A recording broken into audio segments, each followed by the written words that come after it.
And this is about bringing together leaders who have faced disruption hands-on. And they've really emerged stronger. As I mentioned, fear is just one part of it. It's overcoming that fear. That's where the growth happens. Challenges are meant to happen. And those challenges, how do you empower yourself? Because it's your own responsibility. No one else is going to empower you to deal with it. But how does it affect you? Positively. I guarantee every single one of us in the room, if you think back upon a time that was extremely challenging in your life, you're going to think about how you grew the most, how it affected you as you are today in this room. And the reality is you wouldn't be here in the room if you didn't go through that challenge. So, as we wait for the chairs, I'll talk about my own personal challenge. I grew up in a divorced family in the middle of New York City, and it wasn't the best family situation. So I thought I could get away, and I did. As soon as I could, I got away. I went 18 years old. I flew on the other side of the country, 6 hours away to get away from my dysfunction. Said, get me out of here. As a child, you're in the middle of a world, you don't know what else is out there. But I said, I got to get anywhere but here. So fast forward, I got to the west coast of California, lived there for 12 years, and every time I go home for the holidays like everybody else, and I get home, and next thing I go, oh my God, it's just as bad as when I left. I got to get out of here again. Fast forward, I now live on the other side of the world. I live in Dubai, and I've been here for 16 years. And I feel like I'm impacting the planet. I hope I am touching each one of your lives in the last 3 days of this event. I am extremely, extremely authentic in the way I encourage people to connect by our relationships in a human connection environment. It's something that I'm passionate about. And it was because I didn't have that as a child that my journey has taken me to the other side of the planet to sit and stand in a room with you today and encourage and be the catalyst so everyone in here can connect more. So that's my personal journey a little bit, but we're going to keep on hearing more personal journeys because this room is authentic and everyone's sharing so beautifully. Let's get into the navigation, the change, a blueprint for business resilience, and really talk about some of these changes that happen in the business environment. I'd like you to put your hands together for our panelists. Elvin Joseph, Executive Director of Internationalism and Partnerships at the University of Strathclyde. Raghava Krishna Avari, the Managing Partner at Brain Enterprises. Jean-Baptiste Quisne, the CEO of Trends Group. And Jasdeep Singh Chandiok, the Head Fit Out and Construction Infia LLC. Please welcome them to the stage for our next panel. Thank you for being here. If you like anything you hear up here, please do take a picture. Today's the last day to jump online, use our hashtag, and really connect with anyone that you haven't had the chance of connecting with yet. We have so many fantastic experts from around the world, and take it away.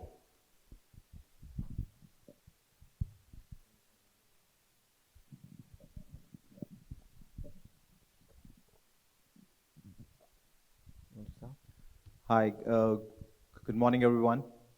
What a lovely audience out here. So thanks for having us all here on behalf of the panel.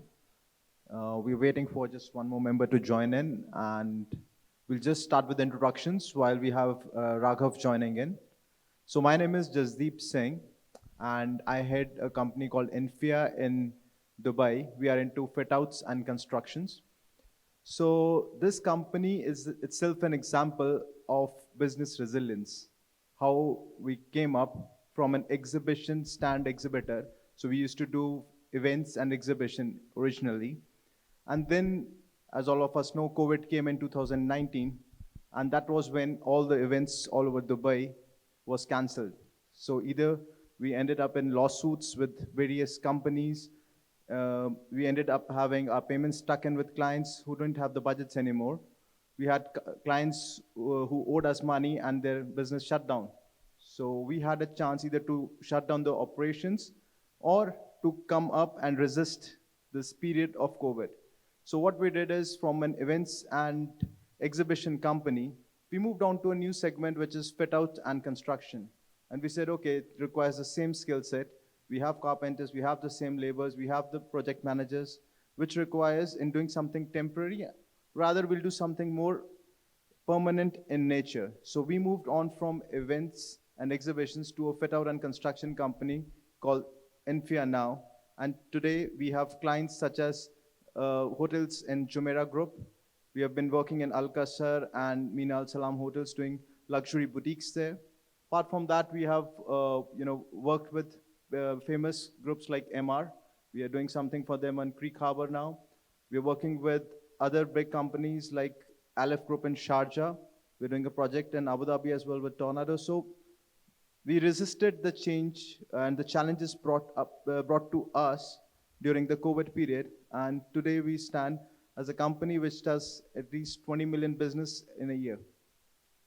Amazing. And I know a lot of these people are not from Dubai, but Emaar is the Burj Khalifa, some of the biggest developer in town. That's a huge client to have. Congratulations. Yeah, that's the star client on our portfolio. You know it. Awesome. Well, we got the fourth person that's coming up. I want to invite him up. Ragava is here, and you guys can take the conversation forward. Thank you for that introduction. I know you guys are still moving along.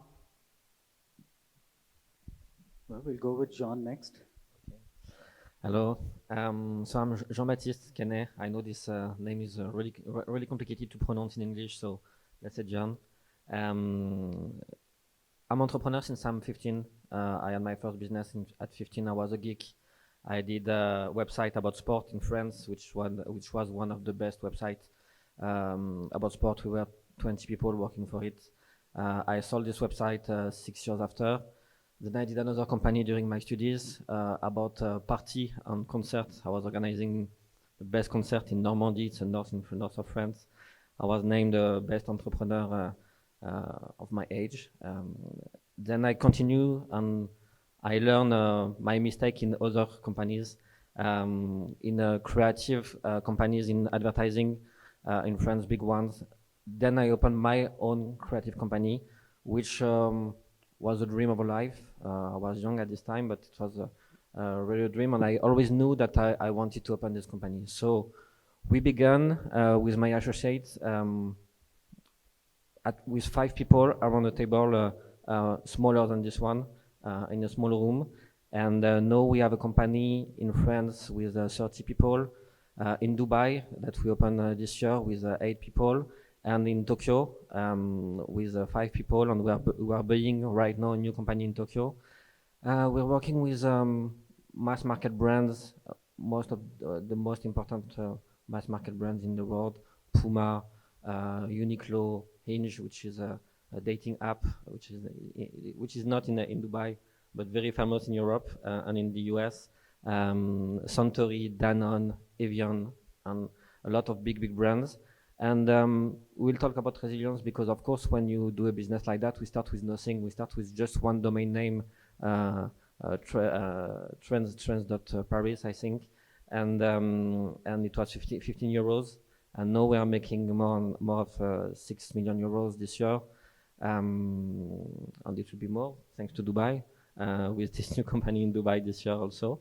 And yeah, it's we'll talk about resilience because I forgot the COVID, but of course it was a very hard time, and about the change in a company when we start from nothing and we grow. We have to change every time, and we change our model in Dubai also. So we have a lot to say. All right then, thank you so much for that. I think what we'll also do while we are doing our introductions is we'll talk about what we think is business resilience, and towards the end of this, let's keep a lot of time and open it up for a discussion because I saw a lot of activity in the last fireside chat. I think it became quite interactive, so we'll keep it that way even in our session too, if that's okay with all of you, right? All right. Hi, my name is Elvin Joseph. I'm based out of Bahrain. So I work for the University of Strathclyde. So my career started with oil and gas, transitioned to education. I've been in the space for the last 16, 17 years. It's always exciting because University of Strathclyde is the largest technological university in the UK, and we are based out of Glasgow City. And in the Glasgow City, we are part of the GCID, which is the Glasgow City Innovation District, where we have the Technology Innovation Center, which houses around 1,400 different companies. So starting from Rolls-Royce to GSK to you name some of the leading technological companies in the world are housed within our campus facility. So we work with different organizations globally. I look after our centers in Dubai, Bahrain, Oman, and now recently in Riyadh. So we are globally placed in terms of our outreach, in terms of engagement with industries. It's always exciting because we are constantly talking to different industry partners, and the range of conversations are so different, starting from how to improve the efficiency of your airplane engines to how to have an impact into medical devices to a whole range of stuff. So because business resilience involves having to go through constant change and we spoke about culture earlier today, and culture is strategy for breakfast, according to Peter Drucker. And so this is something that we have to constantly evolve. So I'm excited to be a part of this discussion. Perfect. Thank you so much. And for those of you who are interested in knowing who I am, because I did come a little late, sorry about that. But here I am. I am Raghav. I am from Hyderabad in India. So I come from the southern part where coffee is a staple part of your diet, right? So, so having said that, while my interests are in becoming a barista myself at a certain point of time in my life, I'm currently working in an organization that has caused a bit of disruption in the world. I think that's why they chose me to be part of a topic on resilience. Having said that, worked for about 30 years. I was told that it's better I don't talk about the number of years after a certain point of time in my life. But here I am after 30 years of work. Worked with yesteryear organizations like BAN ERP, for the ones who know it. They were the only competitors to SAP in the 90s. And I started my stint in the IT industry through them. But I've worked in manufacturing, IT, ITES, and today we are an organization which is calling ourselves a knowledge enterprise because we are talking about solutions at any substrate level and using natural languages, right? So we spoke about this 6 years ago, and we developed a product that has a patent now in 38 countries in the last 6 years.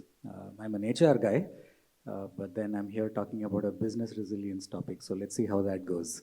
All right. So having said that, see, I think we should begin with what are you interested in listening to, right, as the audience?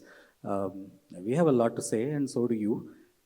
So we'll talk about how do we make this a consulting kind of a setup here, right? We'll provide what McKinsey could do for free because now GPT has done that anyway, right? So we'll try to come up with a model that all of you could adopt for yourselves. I mean, I see a host of wonderful business leaders out here, and if I'm not wrong, an HR leader too. So we'll try to come up with a model that you can take with you, right? And we'll have a good takeaway for you to have by the end of this session, if that makes it interesting, right? Let's not dilute the importance of McKinsey's and Bain's in the world, but I think we have something that we can bring to the table here for all of you. All right. Having said that, I'll begin with a personal anecdote, right? And back in school, when I was in the 10th grade, I defied some mathematical principles of averages, right? I was getting 1 out of 5 in a unit test, and I was getting 2 out of 100 in a very, very important exam. So the teachers decided that this is mathematically not possible. There's something wrong with this boy. And they summoned my mom, and she went and told these. So she was told that they're not going to allow me to write the final exam because I'm not passing the exam in mathematics, that too. So she said, okay, you don't let him write the exam. I'll figure out a way of getting to write it. So her resilience was tested, and so was mine. And she made me go through this entire discussion. Normally, children are not involved in these discussions, right? At least in India. We'll figure out whether it's allowed in other cultures. But in India, the child is not allowed to sit through those kinds of meetings. But I was asked to. My mom told me to do that. And she said that what if he passes after I get him to write the exam? So the school didn't have an answer for that. Fortunately, I got a decent mark. I got a 9.2 CGPA in math. But imagine resilience being tested at that level, right? I think it's a very important anecdote. I learned my first leadership lesson there, right? And I think it starts with empowerment. So I was empowered by my mom to go and pass my own exam. And I sure did. But then, how do we translate that into business? So we'll start off with Jasdeep on sharing any of his experiences which could be useful for us, and we'll tie all these experiences up and build a business model at the end of the session. Over to you. So I already shared my COVID experience with you all. Going further, what I'd like to add is that we see resilience is something which is faced by every industry, every company, every organization in the market. So whether it's something as basic as a chocolate, so everybody buys chocolate and everybody's doing chocolate, but there's a brand called Fix, if you have heard, in Dubai. They came up with this famous thing called Dubai chocolate, which is viral all over the world. So that's an example of resilience for me, because in a market which is already conquered by giant brands, world leaders, you come up from a town in Dubai and you say, okay, I'm going to do something different, and I'm going to stand out. So resilience, a part of resilience is standing out, trying to be different from the rest of the world. There's many brands in Dubai, XYZ, who do chocolates, but never got viral. But this particular Dubai chocolate they did something different to stand out from everyone. Having said that, I think there's some basics to resilience. First of all, it depends upon the leader. What is his role in the organization is to take the first blow whenever a situation or whenever a circumstance arrives where the company is in a problem. The leader has to stand up and takes the responsibility, the first blow, and say, okay, don't worry, it's on me. So as a leader, we should all be ready to take a responsibility, because if you go on and give your team a relief that don't worry, whatever happens, I'm there, they will be more focused to solve the problem than think, how do I pass on the blame? So it will help get that culture out of the organization. So that brings to the second point, which is very important, is the culture in an organization. So if you work as a team, you will be able to fight and resist any problems, any circumstances in the market. But if you are working as individuals or as freelancers, you will not be able to resist it. You need a team which will stand with you in thick and thin. And in construction, it's very important.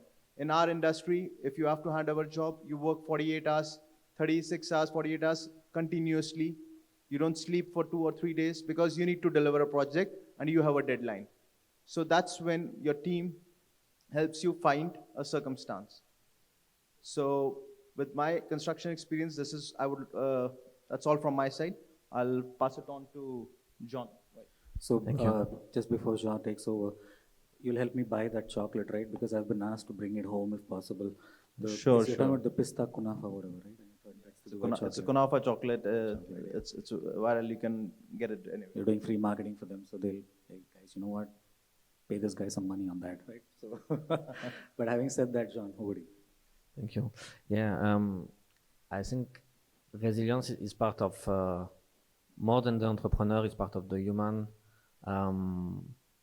Because as you said, all the companies, all the leaders in companies have this problem of they're dealing with problems. Like when you talk with when you speak with a CEO, ask him what he have in his mailbox, and he have problems. It's only that, because when you have a good team, the team is working hard, and at each level, you have one person able to endorse one problem, and when the last person of the chain cannot endorse this problem anymore, is giving it to the CEO.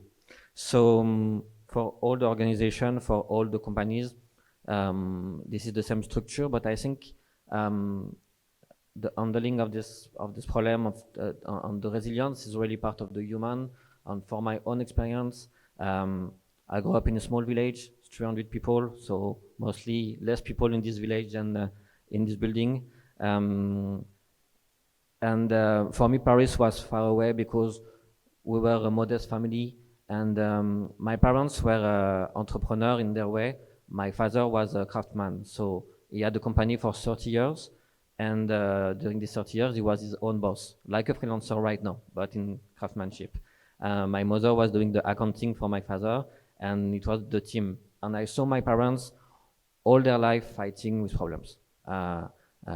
Because when you are a small company we are also always thinking about companies like, Wall Street. But there is small company also who are struggling all day long, every single hours. And I saw that all my life. So for me, resilience was part of my DNA.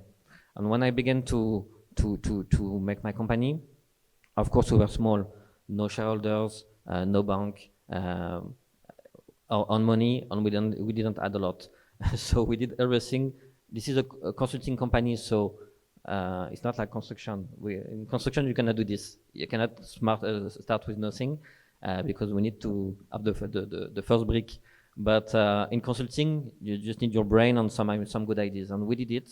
We've been to the client, and we say to the client, we are the best. We had nothing, no client, nothing, but we say we are the best. We have the best ideas, and we can do it. And we did it. And some clients, first companies, first trust us, then another one. And one day, we received an email from another agency. We say Puma is looking for a new agency in sports style.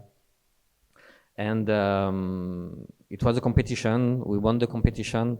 We won the sports style. Then we won the training fitness. Then we won the corporate part. And with one client, we had 5 clients. And then 1 month after, we signed Suntory, which is one of the most important group in Japan. And there in France also, this is the competitor of Coca-Cola. We signed 5 brands. So in 2 months, the company changed totally. We had to hire 10 people. But we didn't have the fund to hire 10 people, so we did it like we will see later. and so the company grew like that. Then happened the COVID, and of course, first day of the COVID, you are scared as fuck. You are like, okay, all my clients will call me and will say, okay, we cut the contract. And there were a solidarity between the clients and the agencies, and everybody stayed. And the luck that I have is that we are in digital, we are working with influencers, with press, we are working with branded content. So in France particularly, the government were saying to all the companies, go on digital, 100%. So during the year of COVID, we didn't have the problem of a lot of companies, we had the opposite problem. The turnover was multiplied by 2. So we had to hire people without being able to be with them in the office, because I don't know how it was in Dubai. I think it was more open, but in France, everything was closed. It was impossible to go in the streets. And so new people, new clients, and new office, because just before the COVID, we signed for another office, so we had 2 offices in the same time. So it's just an example. I'm just saying very fast, it's 3-4 years of my life, but you can see that in a period like that, an entrepreneur have to deal with change and with resilience for everything. And especially in small structure like us, we are 40 people around the world. This is a daily challenge, but as I said at the beginning, and as you said, if you are a small company like my parents with 2 people, medium company like us with 40 people, or a big company with 200 people or 10K people, you have to face with challenge and with change. In the other panel just before, we talk about you talk a lot about HR and also health. It's really part of it. HR is a big part of resilience and change in the company. And as you said just before, 1 people in 1 company can destroy everything. So it's also part of the story of all the entrepreneurs. And so yeah, I think we can speak of that for days, but right now it's a quick resume of what I've been through.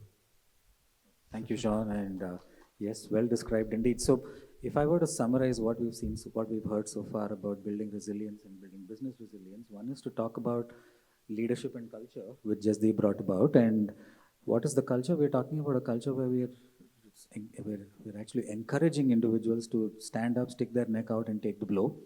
And I was talking about empowerment, right? I mean, just before we started off the discussion. So empowerment helps you become agile as an organization, right?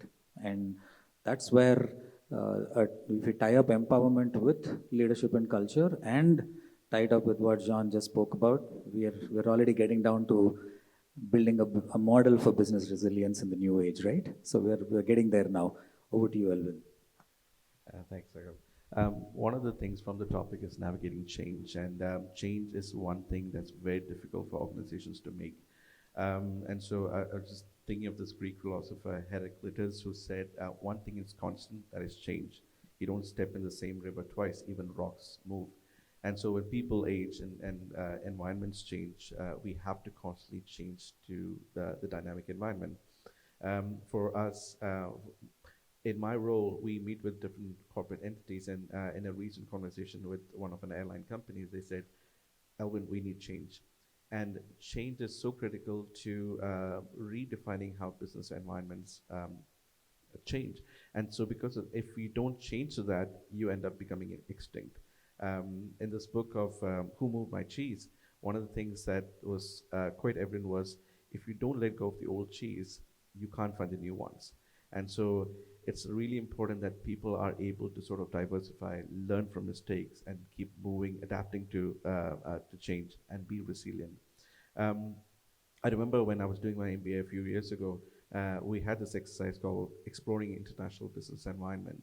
And this was back in 2017. And one of my professors, Dr. Ron Bradfield, who was my mentor, said, look at this matrix where there's low probability, low impact, all the way to high probability, high impact. And one of the things that we did factor was a global pandemic when no one saw that coming. And it was considered as one of the low probability, possibly low impact kind of an element, because we thought, okay, we could contain these kind of illnesses or diseases within a territory. But here we are, we've learned so much from that, where it really changed the dynamics of how people operate, businesses change. And so we learned from that mistake. So right now, we're looking at this as a high probability, a high impact element. So we have to understand how businesses change, and with that, build that fortitude of safety. And so we enable companies to do that. Since John was mentioning about Japan, we were just talking to a telecom company recently saying, hey, we don't want to be identified as a telecom company anymore. We want to transition to a tech company. So building on the existing platform of telecom to move into tech companies. So over the last 2 years, we helped them spin off to 6 different vertical companies, which diversified into tech. And I was thinking of Rakuten, which is based out of Japan. They start off as a telecom company. They have 70 different companies under their portfolio. So it's important to see how businesses can expand, how they can build resilience, and constantly be adapting to change.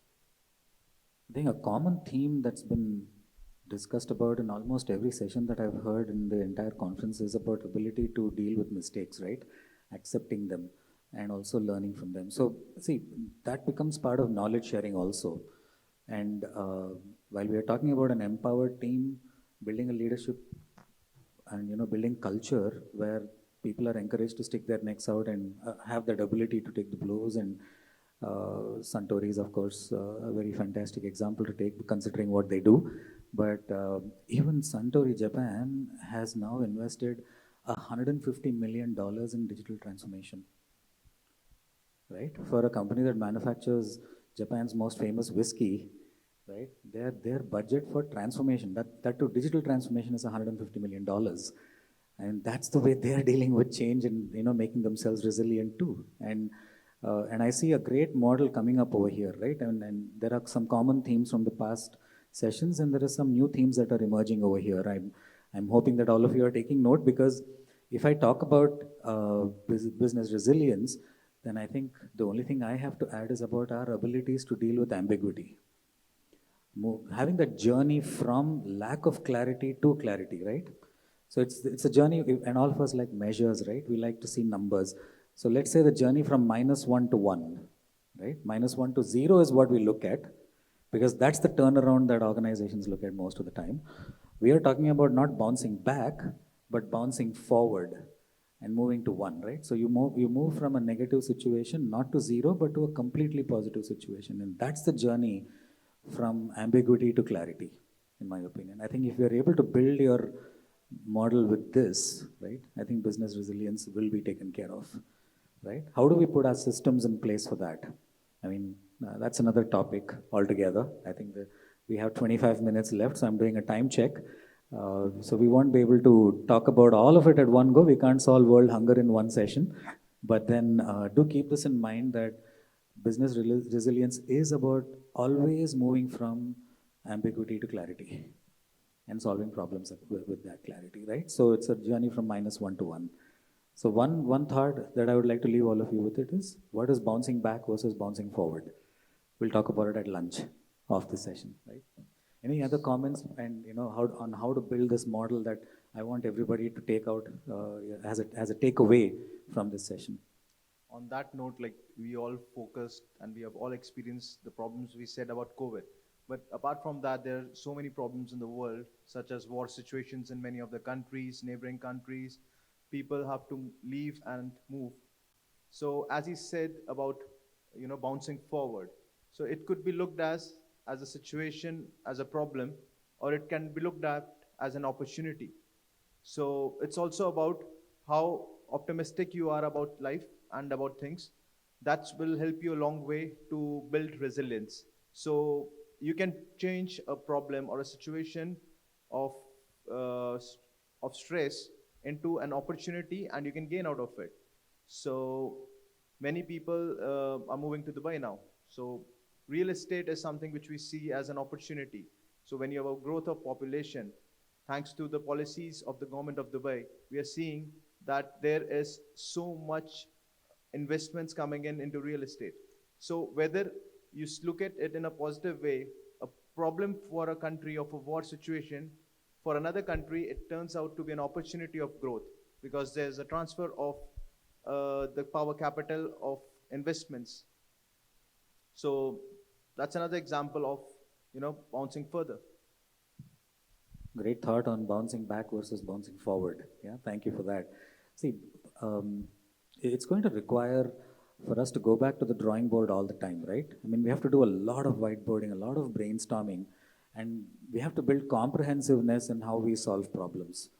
It can't be I solve a problem for one location or one business of mine, right? I mean, if we look at large corporations, let's take let's take the examples that were taken a very long time ago in a book called Build to Last, right? Such a long time ago. I mean, and today, if you see the list of companies in that book, almost all of them are actually there in the world today.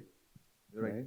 So, Caterpillar, for example, right? I mean, they've built business resilience and they've diversified and done that, right? So that's one example I can talk. See, I will like to touch on one more component of resilience. It's the emotional component. So I'll bring it to the question to the audience, like how many of you have a personal relationship, an emotional relationship with your clients? There.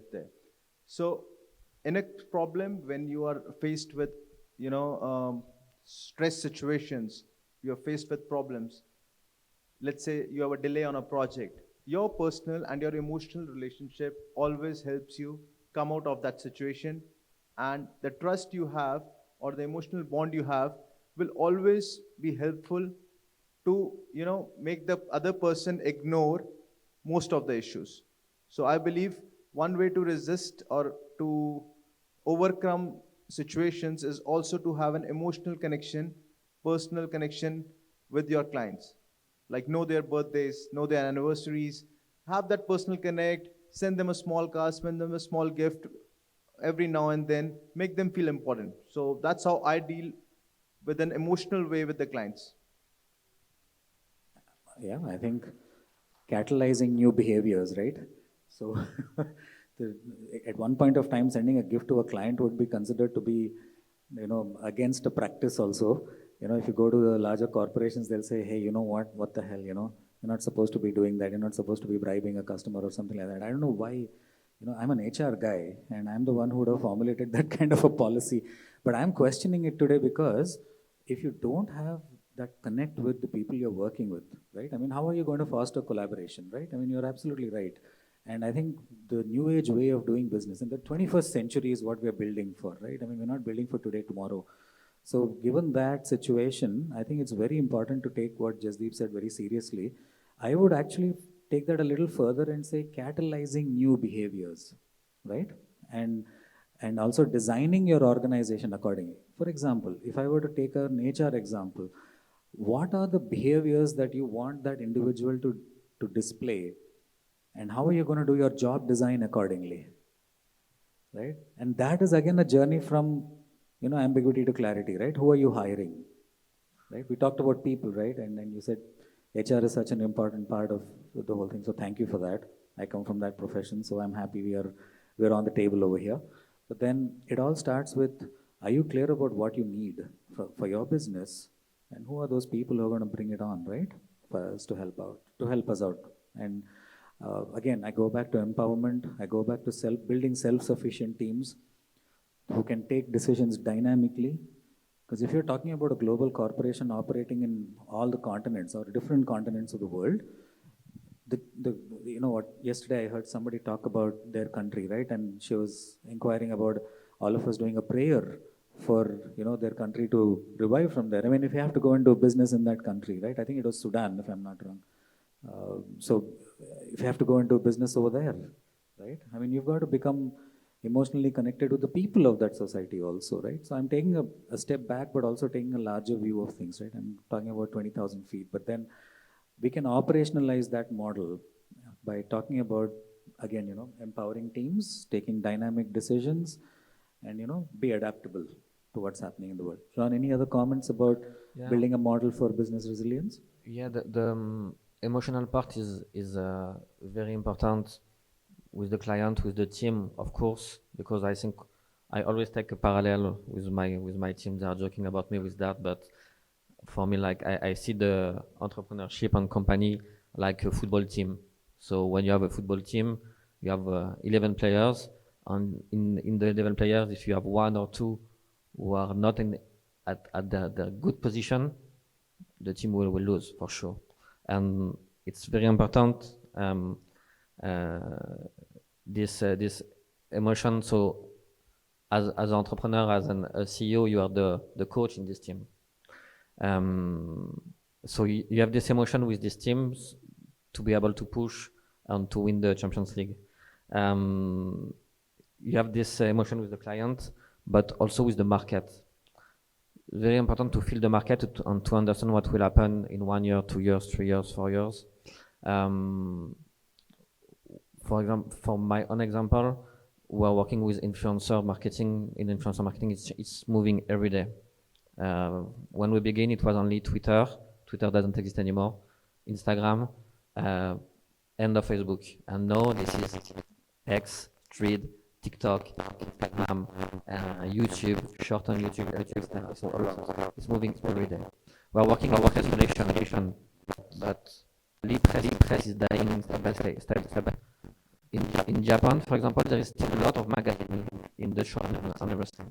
In France, there is less and less magazines in the kiosk and the shop. And in Dubai, it's specific because it's a lot of foreigners. So people are reading the press from their own country. So mostly marketing also.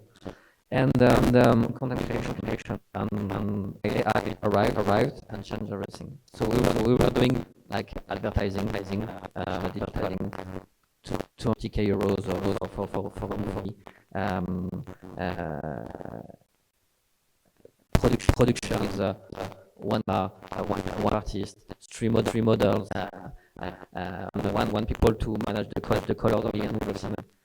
And now you can create shorties and short content and AI with a quality which is amazing, and it was software were not able to be done 6 months ago, like for example ends where you generate woman and man and AI, you have seven million, and no there is five, and it's blocked. So in our case, we changed the way to make PR by including more data for the brands, which are to make influencer marketing, including more content production, and we are changing the way to make the production also by creating in content production company based on AI on the traditional using. So if you are the I will do something again. When you are a football player, the worst for you is to be confident. When a striker is confident, he doesn't score anymore. When system is down and is looking the market, I'm the best. Whatever the market, I will stay the best. One day, a young guy will come and will energy, more vision, and will be better. So you have to feel your team, you have to feel your client, and you have to feel the market and get on be always also to be able to always change, always look at it, something evolving daily. So it's, the emotion is three stop emotion, but it's really very important for the resilience. You know what? I think this is becoming a motivational speech also. So let's keep it that way, right? We'll get very active also, right? So if you get business research as a topic, and put write a page book on it, it'll definitely have risk identification of it, right? And what are the risks that we're talking about? Financial risk. We're talking about what was risk, what are the types of people we're hiring, and that will not emotionally connect with our clients. We should develop an emotional Yes, that's what you're for, HR. you know what? The HR function itself has evolved to becoming a business function more than a people function in today's world. I'm not saying this out of pride. I'm actually saying this because I'm trying to fight that battle, and we have to obviously we all work for business, right? We will not exist without business existing or the organization existing. So that's a good battle to have, and I've chosen that battle, and I'm sure we'll make something happen. But then we are talking about building a model for business resilience, right? And there we talked about emotional connect. So I brought out this aspect of the employee, the individual having a connect with the organization along with the market and the client. So that's, I think tying all of this up at the end of it is going to be a very important aspect of our contribution to the audience over here. So we'll get down to that. We're about 13 minutes away from closure. So Elvin, over to you about continuing this path of building a model for business resilience. And I think we're touching a really important topic, which is people. And people is important for business because you need people to grow your business for people. And so I remember when I started off 16 years ago in education, I started off from the ground level. I was a program administrator for our MBA program. So I would have to interview people who are coming into a program. I remember interviewing this 60-year-old gentleman who was the owner of a huge family-owned business in Saudi. And so I asked him, you have 3,000 people working for you. Why do you want to do an MBA? And he said, every kid who works for me has an MBA. I want to know what this is about. And so from there on, his next 2 to 3 years of his journey, I kind of was with him, helped him through the program. And similarly, we have so many such stories with people who come onto to the program. And when they start off, they are quite apprehensive. And some of them are CEOs, directors, some royal family members who join the program. They're quite apprehensive when they're making such a big life decision about doing a program. And for the next 2 to 3 years of their journey, you're with them. And so they come and confide in you about, their personal journeys, their family problems, and you got to be there with them. And even after they graduate, they're part of your alumni. And so they are the biggest advocates and ambassadors for you out there. And just like when you're in a business, it's the same relationship with your clients. You're with them on that journey. You're helping them build their business, and at the same time, you're fortifying your business as well. So people are key aggregators, and they're so important to building business resilience. Thank you, and I think we HR folks have to be thankful to the panel here, right? They've brought us onto the table. So imagine, right? I mean, India, especially the Indian context, which is quite a representation of the world context, right? Human resources has taken a huge role in every industry, right? I mean, or every segment, every horizontal, every vertical, whichever way you want to look at. Nonetheless, with information access becoming so easy, right? I mean, with the advent of GPT, what OpenAI has done is democratizing information, right? And if you look at what they've done to the consulting world, they've disrupted, right? And then that disruption has been, it has affected everybody. I mean, you can't say McKinsey's and Bain's and BCG's of the world are doing very well today, right? They're definitely affected by what's happened. And, information analytics, all of this has now, we've got enough models in the world to help us, right? And therefore, everybody is rethinking how they're going to do business as we move forward. Their resilience is being tested, and disruption has become part of our DNA now, right? And the method for dealing with disruption should become part of organization design. And I think that will help us build business resilience in a big way, right? So if I were to summarize what we were talking about, we talked about empowerment, we talked about being emotional in our connect, both for employees with the organization, for employees with the customer, and we talked about how businesses are dealt with at a global scale, and we talked about HR becoming part of a very important part of risk assessments, right? So we talked about people risks, financial risks. Let's put all of this under strategic risks and identify them and deal with them in a comprehensive way, right? I mean, a lot of whiteboarding has to happen. A lot of people think whiteboarding is a waste of time for some reason. However, if you want to build comprehensiveness in your strategy for building business resilience, you have to build comprehensiveness, and that can happen only when you do whiteboarding. So conducting meetings in a very efficient way also becomes part of this, right? And meetings are these days becoming a time-consuming effort, because if you have to do it with folks living across the world, each living in their own time zones, you'll have to really make it happen, and you'll have to muzzle your way through all of that. Those are operational level stuff which we have to deal with in end of the day. So I'm talking about something very practical here, right? And if you look at the kind of money that's coming into transformations in the world today. I just gave the example of a client that John worked with, right? And what are they into? They're into making whiskey.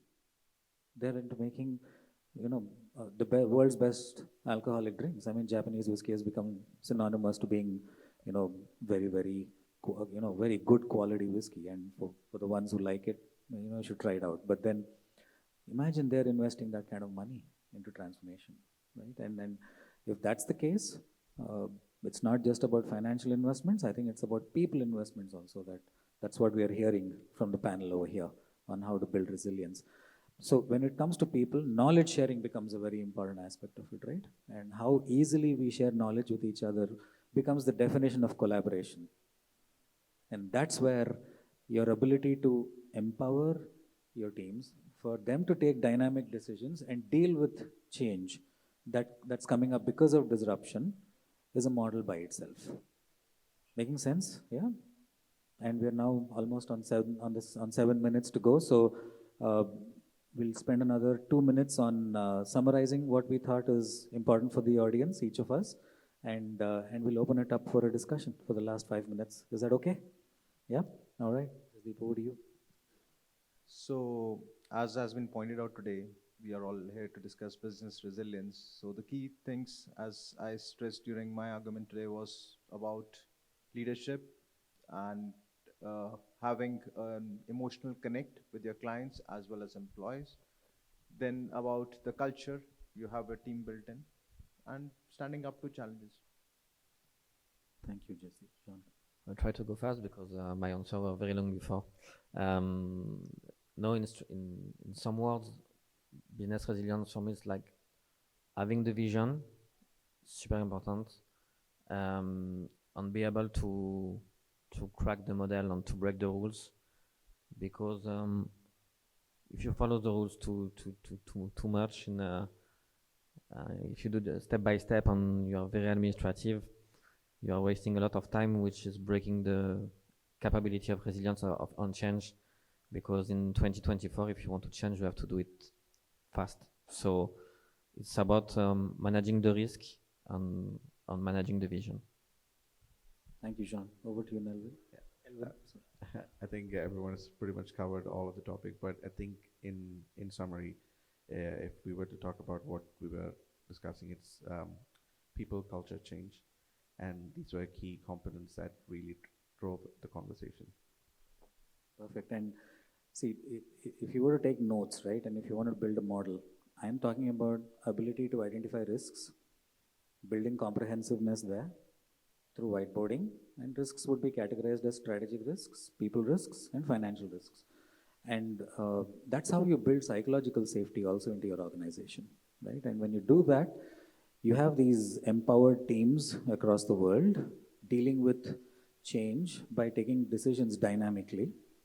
And we're talking about our ability to, have these, we have these journeys, all right? And this is not one journey from ambiguity to clarity, -1 to 1, which is not bouncing back, but bouncing forward, right? If you're able to build a system that will measure this and identify this, talk to me after this. I'll charge $1 million for it, but I can get it done for you.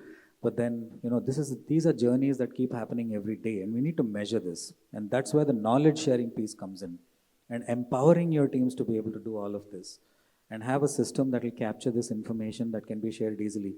All of us know GPT, right? I mean, large language models are being developed in a very big way, and we should have those systems put in place so that people can access this information very easily, being very practical about it. And all of us like measures. So if you just put -1, 0, and 1, and you move from -1 to 1 in every journey, I think that measure is good enough for you to know whether you're moving in the right direction or not in terms of dealing with business resilience. And of course, at the end of the day, it's about catalyzing new behaviors and make sure that your organizational design adopts all of this. And I think you should prepare yourself for 21st century and not for the century that we're living in today, if you want to talk about build to last, right? And with that, we're about 3.5 minutes away from closure. So we'll open it up for questions and any comments from the audience and any questions for us. I see head shaking. How about hands raising? Anybody? Wow, quiet room. You guys really gave a lot of good information. Give them a round of applause. Oh, but you want to say something? Yeah, we got a couple minutes. Thank you, guys. Great, provocative discussion there. I am struck, Elvin, by something you said earlier on. So you were talking about the pandemic and that it was originally low probability, low impact, and then now it's been put in the high probability, high impact. What struck me there is that because it's now known, we've experienced it, it's easy to say we can prepare for it. What attention are you giving to some of the other things that might be in the low probability, low impact that could easily be the unexpected things of tomorrow? So I'm just curious about what you're doing there. So I think with that, some of the things that changed for different corporates was the long-term visions started becoming short-term visions. So you had companies looking at the next 3-year goals or 5-year goals.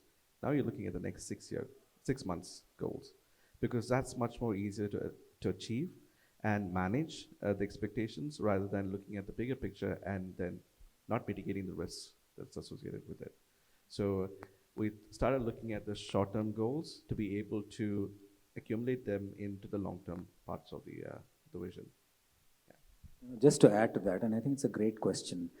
If you put your 4 quadrants, right, high, low, impact, and all that stuff, right? See, it's always a journey from ambiguity to clarity again, right? So in my opinion, there's nothing like low priority anymore, right? That's why I said comprehensiveness and our ability to deal with it. It's always a journey from -1 to 0 to 1. It can't stop at 0. So one of the things we've done is we've encouraged individuals to push their boundaries, right? When we encourage people to push their boundaries, their ability to deal with high, low priority also, right? It doesn't matter anymore. Because like you said, today's low priority can become tomorrow's highest risk, right? If I may put it that. But if you're able to encourage individuals in your organization their boundaries and stick their neck out and do what, just leaves, right? Take the blow. It's okay, take the failure. It could be a mistake, but then it's our ability to do that will be tested. And if you're able to that, I think we can address your issue. See, I think resilience more like immunity for the human body. So resilience for an organization is more of immunity for a human. You don't know disease, what pandemic is coming tomorrow, Only thing is, you know, you can keep your body healthy and be ready. So whatever. So same way your organization, that's the good leadership. It has to be something like which should be whether there is a situation or not. Because whenever you're ready, you have a good a team bonds well together. That will help you. You have good connections with their clients, and that will help you fight in. So basics which we touched on to. Thank you. I think your question very the four quadrant of in today's world, see disruption. I mean, you spoke about building a model for dealing with disruption, right? And if you do that, so I can charge $1 million for it, but then we do pay for you because you're here, all right? Well, thank you so much, gentlemen. Really love your insight on stage today. Great station. You see the as we're filled up with a bunch of beautiful, great stories. Some pictures to make sure we got proof this happened. I encourage you to take a picture. If you love the conversation, tag them. I remind you throughout the event to make the most of it.